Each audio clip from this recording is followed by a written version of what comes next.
Милиони евра инвестиција треба да направи електродистрибуција за да може еднаш во месецот да ги чита броилата и повеќе да нема паушални фактури. Компанијата ја направи пресметката која ја чекаат регулаторите за да видат колку би чинело сето тоа. Од документот до кој дојде Телма, тие треба да вработат 350 нови луѓе, од кои најголем дел ќе бидат отчитувачи, останатите нивна поддршка. Треба да обезбедат и над 300 нови возила, телефони, терминали за отчитување, сонди, околу 30 на компјутери, заштитна опрема, канцелариски мебел, гориво. Според бројките, почетната инвестиција на електродистрибуција за месечно читање на броилата би била околу 10 милиони евра, а секоја наредна година за плати на новите вработени, за услуги, за одржување на целата нова опрема ќе се трошат околу 7 милиони евра. Од електродистрибуција предлагаат, наместо да се прават сите овие трошоци, парите да се искористат за вградување на паметни читачи. Предлогот е ставен и во документот кој треба да се испорача до регулаторите.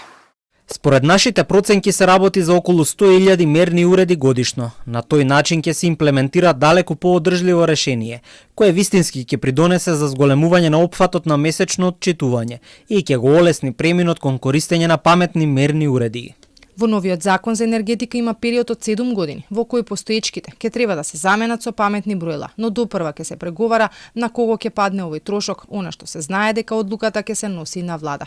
Во меѓувреме, додека се заврши целиот овој процес, регулаторна чека да ја види пресметката од електродистрибуција, па да одлучува како ќе се делува на паушалните сметки.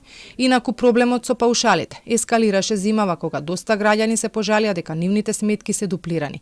Тогаш регулаторна побара да бидат доставени нови фактури. Од Евана пак соопштија дека добиле околу 15.000 жалби, 15% од сметките биле ревидирани, а кај останатите немало основ за корекција. Во следниот период треба да се одлучува и за тоа дали ќе има нова цена на струјата. Тендерот на Евана Хоум на кој ЕСМ треба да достави понуда за тоа по која цена би ја продавале својата струја ќе биде објавен на почетокот на јуни. Во моментов електрани испорачуваат по 62 евра за мегават час. МЕПСО и електродистрибуција пак барањата до регулаторна нема да ги достават сега туку во ноември, но каква цена би плаќале граѓаните во следните 6 месеци најмногу зависи од тоа каква цена ќе понуди ЕСМ.